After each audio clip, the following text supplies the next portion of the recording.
ஆண்டவரும் அருமை இரட்சகருமாயிருக்கிற இயேசு கிறிஸ்துவின் நாமத்தினாலே உங்கள் யாவருக்கும் என் அன்பின் வாழ்த்துக்களை தெரிவித்துக் கொள்கிறேன். இன்றைக்கும் இயேசுவே மாறாதவரினுடைய வார்த்தைகளுக்காய் நாம் காத்திருந்த பொழுது கர்த்தர் காண்பித்த ஒரு வார்த்தை, கர்த்தர் உன்னை விசாரிக்க ஆனபடியால் உன் கவலைகளை எல்லாம் அவர் மேல் வைத்துவிடு. அம்மேன்.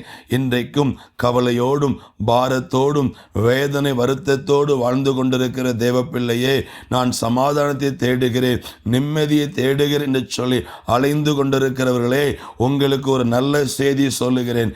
இயேசு கிறிஸ்து அவர் உங்களை விசாரிக்கிற ஒரு தேவன். அமேன். அந்த விசாரிக்கிற தேவ சமூகத்தில் உங்கள் பாரத்தை இறக்கி வையுங்கள். அவர் உங்களை ஆதரிப்பார். அவர் உங்களுக்கு ஒரு அதிசயம் செய்வார். இன்றைக்கும் பாரத்தோடு இருக்கிற யாராக இருந்தாலும் சரி, உங்கள் பாரத்தை ஆண்டவராகிய இயேசுவின் சமூகத்தில் இறக்கி வையுங்கள். அவர் உங்களுக்கு இறங்கி வந்து அவர் உங்களை ஆதரித்து அவர் உங்களை ஆசீர்வதிப்பார். உங்கள் கண்ணீரை துடைப்பார். உங்கள் கவலைகளை அவர் மாற்றி போடுவார். உங்கள் நிந்தைகள் நெருக்கங்கள் மாறும்.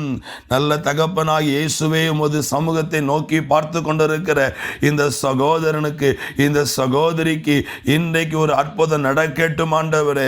அவங்க தங்கள் இருதயத்தில் உள்ள பாரங்களை உங்க சமூகத்தில் இப்போ இறக்கி வைக்கிறபடியினால் என் ஜனங்களை ஆதரிப்பீராக.